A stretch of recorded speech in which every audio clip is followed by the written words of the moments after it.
Welcome back to the show, Bob. Yeah, Jim, good to be with you. Well, what's caught your eye this week? Well, there's been lots of enthusiasm. There came out with an employment number in the States that is positive, and I think it's credible. As you know, I'm sort of suspect about calculation of unemployment because they don't include all of those who have quit. But anyways, if you stay in one treatment of it, it's improving, as economists would say, nicely. And there's a lot of positive attitudes out there. There was a report I picked up here this morning from the guys at Zero Hedge that the flood of retail money into stocks, it shows no sign of relenting. 10th straight week going into ETFs and out of mutual funds. So, and that's the general public. And it's also, report was global. So it's a global phenomenon and enhanced in North America, I'd say, by the transition to the new administration, which appears to be the most pro-business administration in U.S. history. So that's all very exciting stuff. But now, when the market lifted off in early November on the election results, of course, that was similar to what happened in England in June with the Brexit announcement. First of all, sell-off, and then people find that it was potentially positive, so bought stock market. Sort of a wave of positive stuff came through the system, and then enhanced by Trump. So we've been calling it the rational exuberance, and rational because it was the change in the administration to pro-business, and so far you can say that the attempts are being made to get more business, pro-business, and less government. Of course, it's being resisted by very powerful and entrenched forces in the political system, and particularly those who work for government. So, but at any rate, you are now up on the stock market with some technical figures that are quite high, and you've got sentiment numbers that are also very high. So a lot of the good news is in the market, and so the last week we changed the theme of the publication to just exuberance. We removed the rational part and are staying with exuberance, which is measurably high. You've got technical figures that you find only at or near important highs in the stock market. So in the last couple of days, there was a correction. Technically, we were looking for a drop in momentum to kind of set up the correction, and then if the S&P got below the 12-day moving average, that would start the correction, which it has here.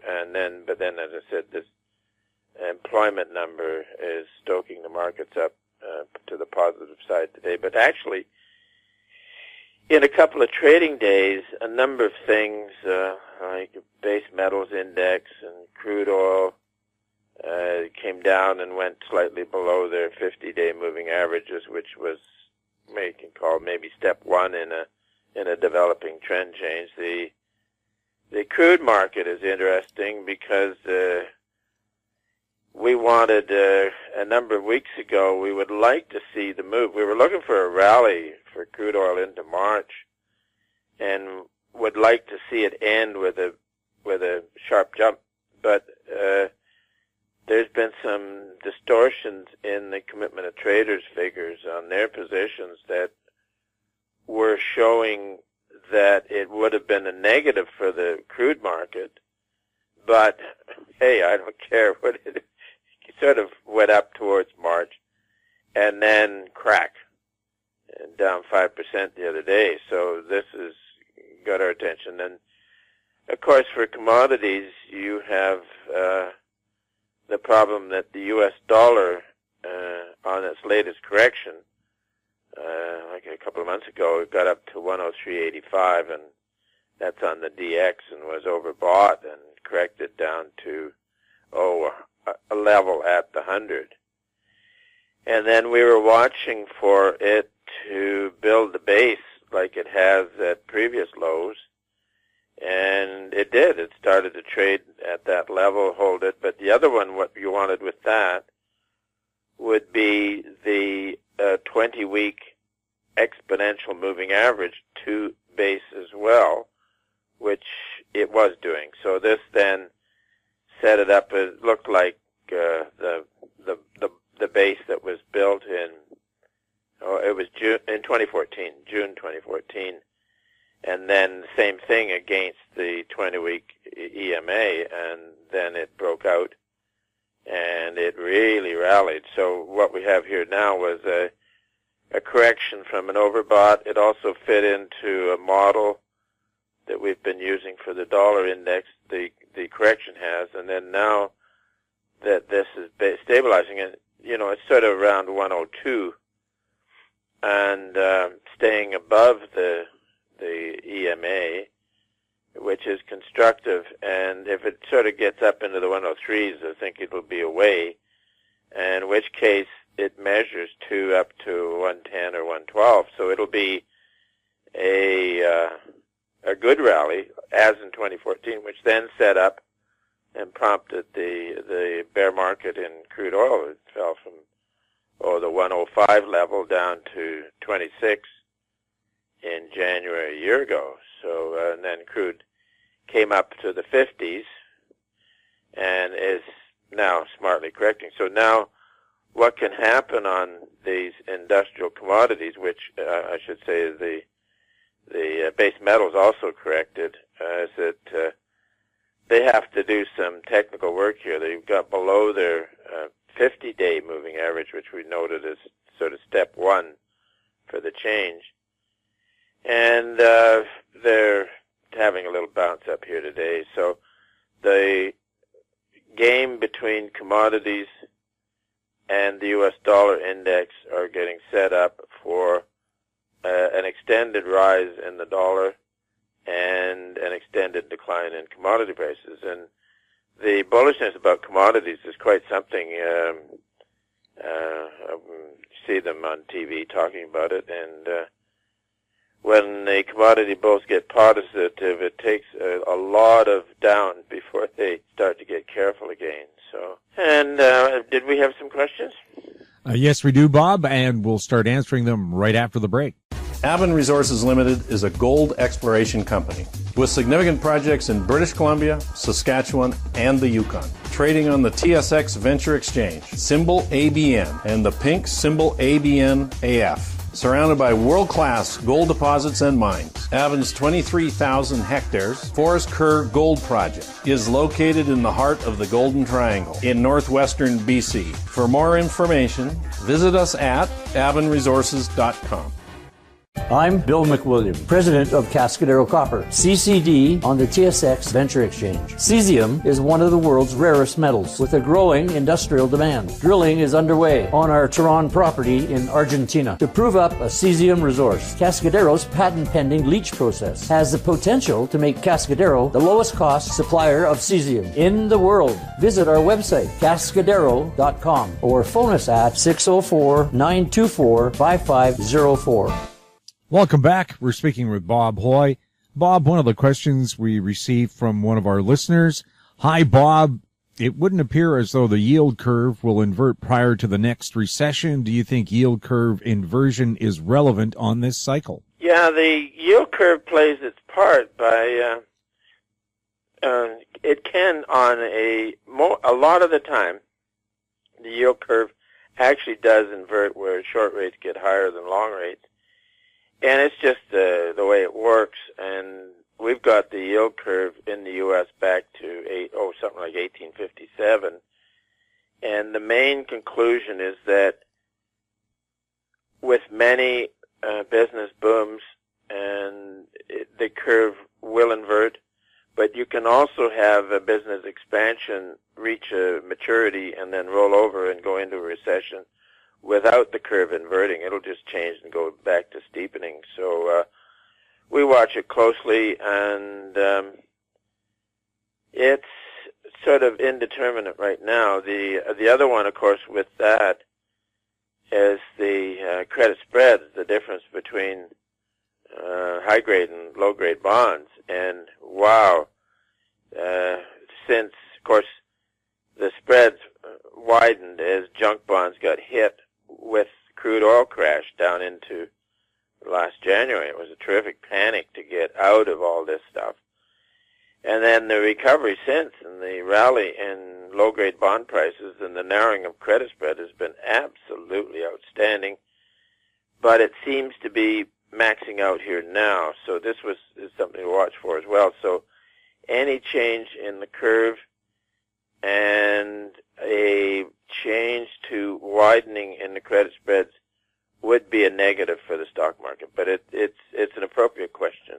And we'll have another question right after this break, along with Bob Hoye. I'm Larry Ray, President and CEO of American Manganese, Inc., listed on the TSX Venture, ticker symbol AMY, A-M-Y, with proprietary patents in the U.S., China, and South Africa. Our focus is on recycling lithium-ion batteries for electric vehicles. China recently legislated the responsibility for recycling onto their electric vehicle manufacturers and importers. For more information, please visit AmericanManganeseInc.com or phone me, Larry Ray, at 778-574-4444.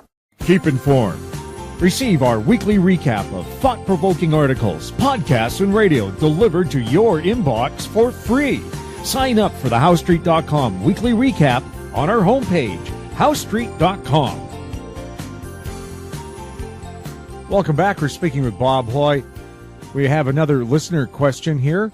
Bob says that in a post-bubble recession, gold mining stocks do well because gold does better than commodities. Since 2011, why has gold outperformed gold mining shares? Yep, that's a good one. We go back to 2011, which was the end of the bull market for gold and gold shares. Fabulous market. We use the silver-gold ratio in that kind of a market because in a bull market for the precious metals, silver will always outperform gold, and that was the case then. But the trick on this one is that the momentum on the silver-gold ratio got up to over 90. And the only time it was there was in January of 1980, which was that fabulous blowout. And so we expected a cyclical correction, a cyclical bear market for the sector, and pointed out that it may not be as bad as the one that followed 1980, but I'll tell you, any bear market for the precious metal sector when you're in it is as bad as it ever gets. So both the bullion price and the stock prices came down, and the gold stocks did underperform the bullion price, and that went on right on till December last year, like a year ago, December 15. And then the process started to bottom, whereby the gold shares relative to the bullion price stabilized and then moved up, and then that prompted the big rally. And so again, that became a way overdone. The silver-gold ratio got way up there, and that was May a year ago, or June. No, it was July. That's right, it was July, when we called for a significant correction in the sector, and then that came down here till, again, at December, when then the gold shares began to outperform the bullion price, which was positive for the market, and we had the nice rally there. And then I think it was the 9th of February we published that the gold shares were no longer outperforming the metal price, and said that it made us nervous, and we called for a correction. in the sector, which we're getting, and it's not yet quite bottoming, but we're watching for a bottom in the precious metals. But the question was a good one, but it had a misconception about what had been happening to gold and gold shares since 2011. It was just the bear market from hell for both. Bob, we also have an in-studio guest who has a question. They wonder why, when the price of oil goes down in Canada, we pay more for our gasoline. It's an evil plot.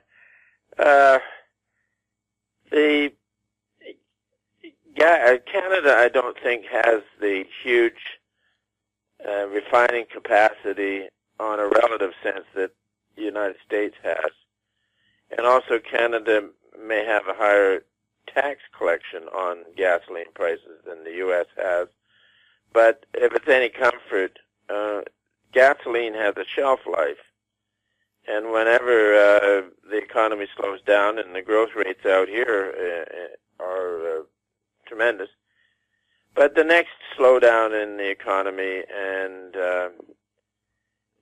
and catch up of refining capacity in Canada should produce a decline in the price. And if you take a look at in the States, the gasoline future has been coming down over the last number of weeks. So, the market forces can eventually prevail, and you and I would all like to buy gasoline at a lower price. And also, Bob, we have to wait for the annual springtime fire explosion at some refinery.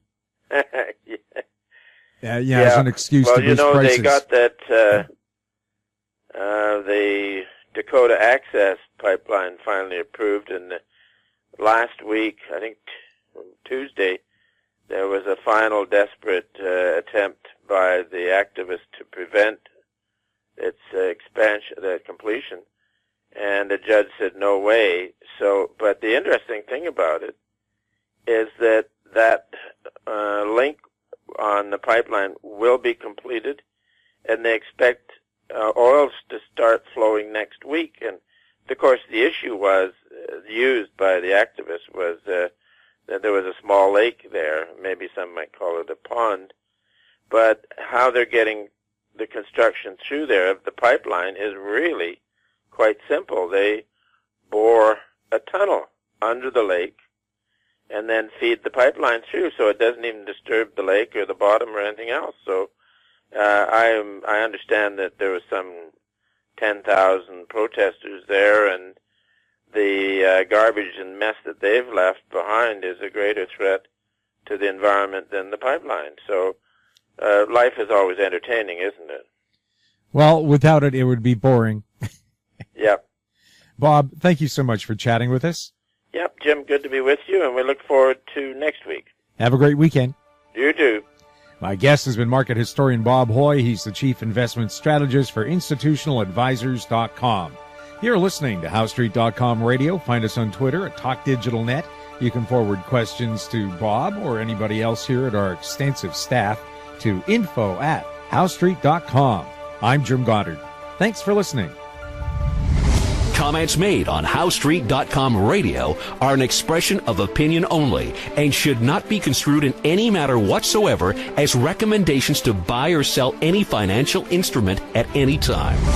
Available online at TalkDigitalNetwork.com. HowStreet.com radio is a production of HowStreet Media Incorporated.